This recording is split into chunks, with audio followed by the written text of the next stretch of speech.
Dhanik Bharat educational institutions inter IIT JEE NEET admission open. Welcome to it's you TV. నేను మీ రేణుశ్రీ. డబ్బు ఉండటం కాదు, దాన్ని ఖర్చు చేయటం సరిగ్గా తెలిసి ఉండాలి. దీన్నే వెల్ ఫైనాన్స్ అంటారు, లేదా స్మార్ట్ ఫైనాన్స్ అంటారు. ఇప్పుడు చాలా మంది కూడా మనం ఖర్చు చేసేస్తున్నాం కదా, మన వస్తువులే మనం కొనుక్కుంటున్నాం కదా, ఇన్వెస్ట్మెంట్ పర్పస్ మీదే కదా మనం పెడుతుంది అనుకుంటారు. కానీ అది రైట్ టైంలో పెడుతున్నామా, రైట్ వేలో పెడుతున్నామా అనేది చాలా ఇంపార్టెంట్. దీనికి సంబంధించి సూచనలు అందించడానికి ప్రస్తుతం నాతో పాటు ఉన్నారు amphi registered mutual fund distributor wealth vegan fintech నుండి సాయిరామ్ గారు. వారితో మాట్లాడదాం. హలో సాయిరామ్ గారు. Hi madam. నేను చెప్పింది రైటేనా? అంటే మనీ ఉండటం వేరు, దాన్ని ఖర్చు పెట్టడం వేరు, స్మార్ట్ వేలో ఖర్చు పెట్టడం డిఫరెంట్. డెఫినెట్లీ అండి. సో మనీ ఉండటం అయితే చాలా మందికి చాలా ఫామ్స్లో ఉంటుంది. బట్ దాన్ని తెలివిగా ఎలా ఖర్చు పెడతారు, దాని నుంచి కరెక్ట్గా క్యాష్ ఫ్లో ఎలా జనరేట్ చేస్తారు. సో ఎవరైతే దాన్ని కొంచెం స్మార్ట్ వేలో ఇన్వెస్ట్ చేసి లేదా స్మార్ట్ వేలో దాన్ని ప్లేస్ చేసి క్యాష్ ఫ్లో జనరేట్ చేసుకుంటారో వాళ్ళ లైఫ్ చాలా బాగుంటుంది. ఎగ్జాక్ట్గా ఈరోజు ఆ అంశాల గురించే మా వ్యూవర్స్కి తెలియచేద్దామని మిమ్మల్ని స్టూడియోకి ఇన్వైట్ చేశాము. ఇప్పుడు నేను ఈరోజు మోస్ట్లీ కూడా ఒక సామాన్యులు, ఇప్పుడు ఎంప్లాయీస్ పాయింట్ ఆఫ్ వ్యూలో ఈరోజు మిమ్మల్ని ఒక 5 టాపిక్స్ మీద నేను మాట్లాడించాలనుకుంటున్నాను. ఫస్ట్, ఎవరైనా కానీ ఉద్యోగంలో జాయిన్ అయిన తర్వాత కొంత డబ్బులు వచ్చిన తర్వాత హ్యాపీగా కంఫర్టబుల్గా ఒక కార్ కొనుక్కోవాలని ఆలోచిస్తారు. మనం యావరేజ్గా చూస్తే ఒక 12 lakhs బడ్జెట్లో చాలామంది ప్లాన్ చేస్తూ ఉంటారు. ఒకవేళ నా దగ్గర 12 lakhs రూపీస్ ఉంది, నేను కారు కొనాలి అనుకుంటున్నాను. అలాంటప్పుడు డైరెక్ట్గా కూడా మనీ మొత్తం చెల్లించుకోవటం బెస్టా, లేకపోతే ఈఎంఐకి వెళ్ళటం బెస్టా? మీరేం సలహా ఇస్తారు? సో ఇది చాలా మందికి కామన్గా వచ్చే క్వశ్చన్ అండి. సో చాలా మందికి ఏంటంటే క్యాష్ ఉన్నప్పుడు ఈ డబ్బు మొత్తం పెట్టి క్యాష్ కొనాలా లేదా లోన్ తీసుకొని వెళ్ళాలా, ఈ 2 క్వశ్చన్స్ వస్తూనే ఉంటాయి. అవును. అండ్ లోన్కి వెళ్తే కనుక ఇంట్రెస్ట్ అనేది పే చేయాలి. ఫ్రీగా ఏం రాదు లోన్ అనేది. So we need to pay extra interest అనేది బ్యాంకర్కి కానీ ఫైనాన్సర్కి కానీ ఇవ్వాల్సి వస్తుంది. సో మన దగ్గర డబ్బు పెట్టుకొని ఇంకా ఎక్కువ పే చేయటం ఎందుకు?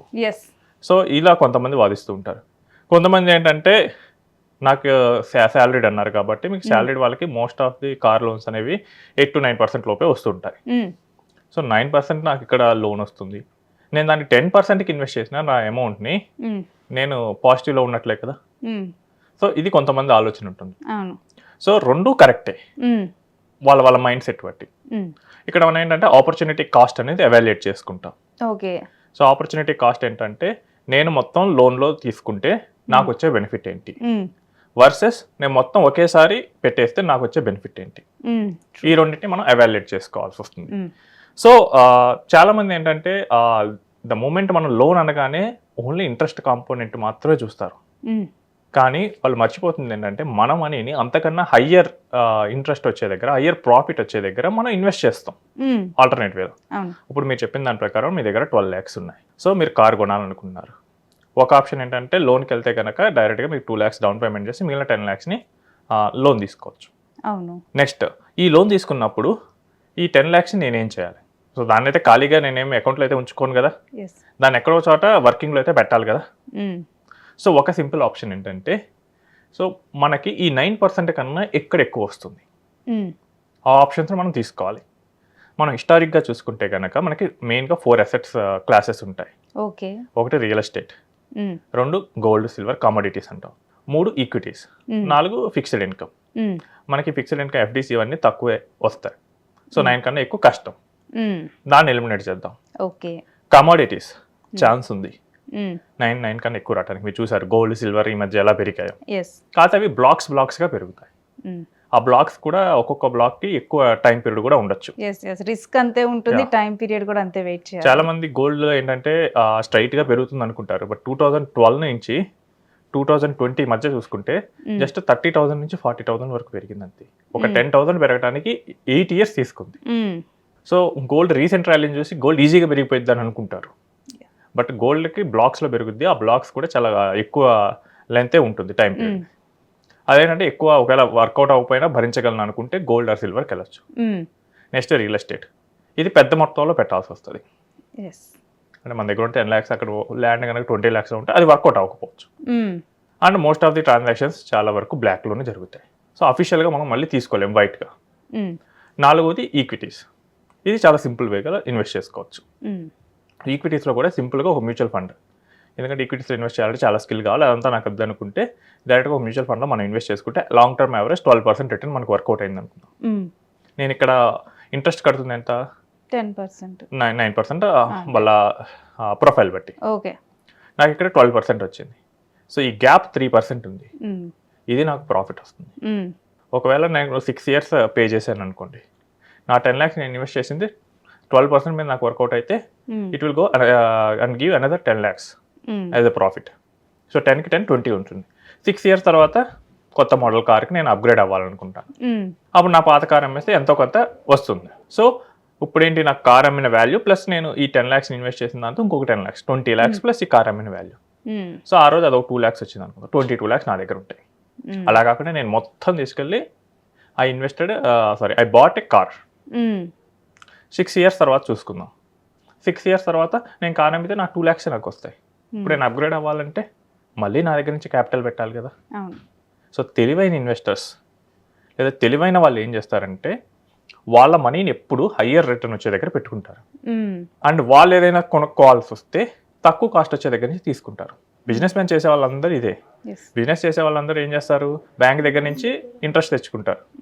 వాళ్ళకి ప్రాజెక్ట్ వస్తుంది, ఈ ప్రాజెక్ట్ చూపించి బ్యాంక్ దగ్గర నుంచి సమ్ 10%గా తెచ్చుకుంటారు. ఈ ప్రాజెక్ట్లో వాళ్ళకి మార్జిన్ 14-15% ఉంటుంది. ఆ నెట్ గ్యాప్తోనే వాళ్ళు కోటీశ్వర్లు అవుతారు. ఇది బిజినెస్లో వర్కౌట్ చేస్తాయి. ఇదే కాన్సెప్ట్ని మనకు నార్మల్ ఇన్వెస్టర్ కూడా వర్కౌట్ చేయొచ్చు. కాకపోతే ఇన్వెస్టర్స్ మైండ్ సెట్ అనేది చూసుకోవాల్సి వస్తుంది. ఇది ఎటువంటి మైండ్ సెట్ ఉన్న ఇన్వెస్టర్స్ చేసుకోగలరు. ఫస్ట్ పీస్ ఆఫ్ మైండ్ కావాలనుకుంటారు కొంతమంది. వాళ్ళకి ఏంటంటే లోన్ అంటే భయం ఎక్క, వాళ్ళకి ఏం చేసినా కానీ ఈ స్ట్రాటజీ వర్కౌట్ అవ్వదు. ఎందుకంటే 1 fine day వాళ్ళకి ఇక నిద్ర పట్టదు. ఇక నాకు లోన్ ఉంది, జాబ్ పోతే ఏంటి, ఎలా కట్టాలి. సో ఈ కేటగిరీ ఆఫ్ ఇన్వెస్టర్స్ ఈ స్ట్రాటజీ వేయకూడదు. ఓకే. సెకండ్ ఏంటంటే డిసిప్లైన్ ఇన్వెస్టర్స్ ఉంటారు. అండ్ మంచి హై ఇన్కమ్ స్టాండర్డ్స్ ఉన్న వాళ్ళు, హై జాబ్ సేఫ్టీ ఉన్న వాళ్ళు ఉంటారు. వీళ్ళకి ఇది వర్కౌట్ అవుతుంది. వీళ్ళకి ఏంటంటే డిసిప్లైన్ ఇన్వెస్టర్స్ కాబట్టి వాళ్ళు కొంచెం ఎమర్జెన్సీ ఫండ్ అంతా రెడీగా పెట్టుకుంటే వాళ్ళు ఏంటంటే ఇలాంటి కొంచెం రిస్కీ స్ట్రాటజీస్ అనేది ప్లే చేయొచ్చు. సో ప్లే చేసినప్పుడు రివార్డ్ కూడా అలా వస్తుంది. ఇప్పుడు మీరు సేమ్ 10 lakhsని మనం ఇంకో విధంగా చేసుకోవచ్చు. ఇప్పుడు మనకి ఈఎంఐ ఒక 10 lakhs పెట్టేస్తే 20,000 వచ్చింది అనుకుందాం.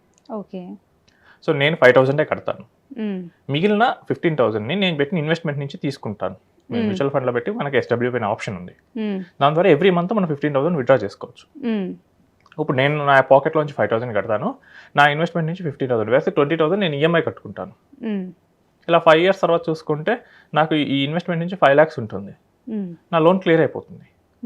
సో స్టిల్ ఈ కేసులో కూడా నేను పాజిటివ్గానే ఉన్నాను, నా దగ్గర 5 lakhs క్యాష్ మిగిలింది.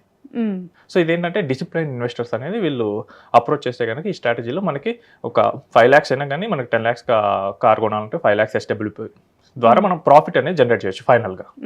అంటే ఇప్పుడు దీంట్లో వీళ్ళకి జాబ్ పోతుందని అలా భయం తప్పితే, అంటే మ్యూచువల్ ఫండ్స్లో వీళ్ళకి మనీ పోయేదైతే ఏముండదు కదా. మ్యూచువల్ ఫండ్లో మనీ ఇప్పుడు మనం కొన్నిట్లో స్టాక్స్లో వీటిలో పెడితే ఒక్కోసారి షేర్స్ పెరుగుతాయి తగ్గుతాయి, దానివల్ల పోయేది ఉంటుంది.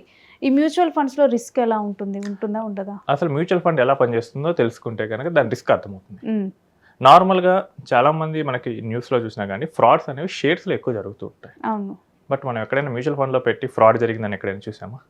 Almost negligible. ఆ మ్యూచువల్ ఫండ్ స్ట్రక్చర్ అలా కాపాడుతుంది.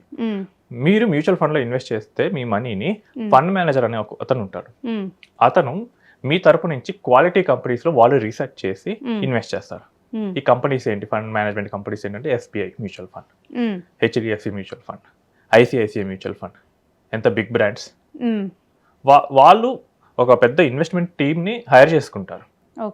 హైర్ చేసుకొని రీసెర్చ్ అంతా నడుపుతారు. ఒక కంపెనీలో ఇన్వెస్ట్ చేయాలంటే ఊరక కంపెనీ పేరు నచ్చిందని ఏం వాళ్ళని పెట్టరు. ఆ కంపెనీ ఫండమెంటల్స్ ఏంటి, ఆ కంపెనీ ఏం బిజినెస్ చేస్తుంది, దానికి కాంపిటీటర్స్ ఎవరు, దానికి రెవెన్యూ ఎంత వస్తుంది, ఆ సెక్టార్లో గ్రోత్ ఎంత ఉంది. సో ఇవన్నీ చూసుకుంటారు. ఇవన్నీ చూసుకున్న తర్వాత మనం ఇందులో దిగితే మనకు 10 yearsలో ఒక మంచి ప్రాఫిట్ వస్తుందా రాదా. ఇవన్నీ బాగానే ఉన్నా నాకు 10 yearsలో గ్రోత్ పెద్దగా లేదంటే మళ్ళీ పెట్టరు. మొత్తం అనాలిసిస్ చేసుకొని వాళ్ళు ఆ కంపెనీ మీద మనీ పెట్టాలని డిసైడ్ అయితే దాన్ని ఫండ్ మేనేజర్కి పంపుతారు. ఫండ్ మేనేజర్ ఈ రిపోర్ట్స్ అంతా అనలైజ్ చేసి ఆయన కూడా సాటిస్ఫై అయితే అప్పుడు ఈ పబ్లిక్ మనీని తీసుకొచ్చి ఆ కంపెనీలో పెడతారు. అదే కామన్ మ్యాన్ అయితే ఏం చేస్తారు, మీకు ఒక షేర్ ఎక్కడేదో న్యూస్లో ఒక టిప్ వచ్చేసింది, టెలిగ్రామ్ ఛానల్లో వచ్చేసింది, ఎంత రీసెర్చ్ చేస్తాడా? అసలు వాళ్ళ బిజినెస్లో ఏంటో కూడా చూడరు. మీకు సింపుల్గా చెప్తాను, కోవిడ్ అప్పుడు ఆక్సిజన్ సిలిండర్స్కి డిమాండ్ పెరిగింది కదా. అవును. సో స్టాక్ మార్కెట్లో ఆక్సిజన్ పేరున్న ఒక కంపెనీ షేర్స్ విపరీతంగా పెరిగాయి. బట్ అదేంటంటే ప్రీపెయిడ్ వ్యాలెట్స్ ఇచ్చే కంపెనీ, జస్ట్ ఆక్సిజన్ అనే పేరు కనిపించింది, ఇన్వెస్ట్ చేసేసారు. సో ఇలా ఉంటుంది. కరెక్ట్గా ఆ కంపెనీ ఏం చేస్తుంది ఇవన్నీ లేకుండా జస్ట్ హెరిడ్ మెంటాలిటీతో చేస్తే కనుక ప్రాఫిట్ రావు. ఓకే సో అక్కడ రిస్క్ ఉంటుంది హెరిడ్ మెంటాలిటీతో చేస్తే. మ్యూచువల్ ఫండ్ చేస్తే ఏంటంటే ఆ రిస్క్ ఉండదు, బట్ మనకి మార్కెట్ రిస్క్ అనేది ఉంటుంది. మార్కెట్ ఎప్పుడు స్ట్రైట్ వెళ్ళదు, ఒకసారి తక్కువ ఉంటుంది, ఒకసారి పెరుగుతుంది. ఆ మార్కెట్ వాలిటాలిటీ అనేది మనకి మ్యూచువల్ ఫండ్లో కనిపిస్తుంది. ఓకే బట్ మీ మనీని తీసుకెళ్ళి పనికిరాని షేర్స్లో కొనేసి జీరో చేయడం అనేది ఉండదు, ఎందుకంటే నేను స్ట్రిక్ట్గా సెబీ ఆడిట్ చేస్తూ ఉంటుంది. అండ్ వాళ్ళు ఏ కంపెనీస్ కొన్నారో దాన్ని ఎవ్రీ మంత్ వాళ్ళు రిపోర్ట్లో రిలీజ్ చేయాలి. ఈ పోర్ట్ఫోలియో ఎంత ఉంది, ఇందులో ఏ కంపెనీస్ ఉన్నాయి. సో మొత్తం ట్రాన్స్పరెంట్గా ఉంటుంది కాబట్టి మ్యూచువల్ ఫండ్లో ఫ్రాడ్ చేయడం అనేది కుదరదు, అన్లైక్ షేర్స్. ఓకే సో ఇక్కడ రిస్క్ ఏంటంటే మార్కెట్ రిస్క్, అది ఎక్కడైనా ఉంటుంది. గోల్డ్లో మార్కెట్ రిస్క్ ఉంటుంది. జనవరిలో మనకు 1.8 lakh, ఇప్పుడు చూసుకుంటే 1.8 లేదు. రియల్ ఎస్టేట్లో మార్కెట్ రిస్క్ ఉంటుంది. సో ఇలానే మార్కెట్ రిస్క్ మ్యూచువల్ ఫండ్ మీద కూడా ఉంటుంది. బట్ అంతేగాని మనం పెట్టిన మనీని జీరో అయిపోతే ఇలాంటివి అయితే జరగవు. ఓకే అసలుకైతే మోసం అవ్వదు కానీ అసలు మోసం కాదు, అదే క్యాపిటల్ అనేది మీకు మార్కెట్ వల్ల తగ్గొచ్చు కానీ ఫ్రాడ్ చేసి పోవటం అనేది జరగదు. ఎస్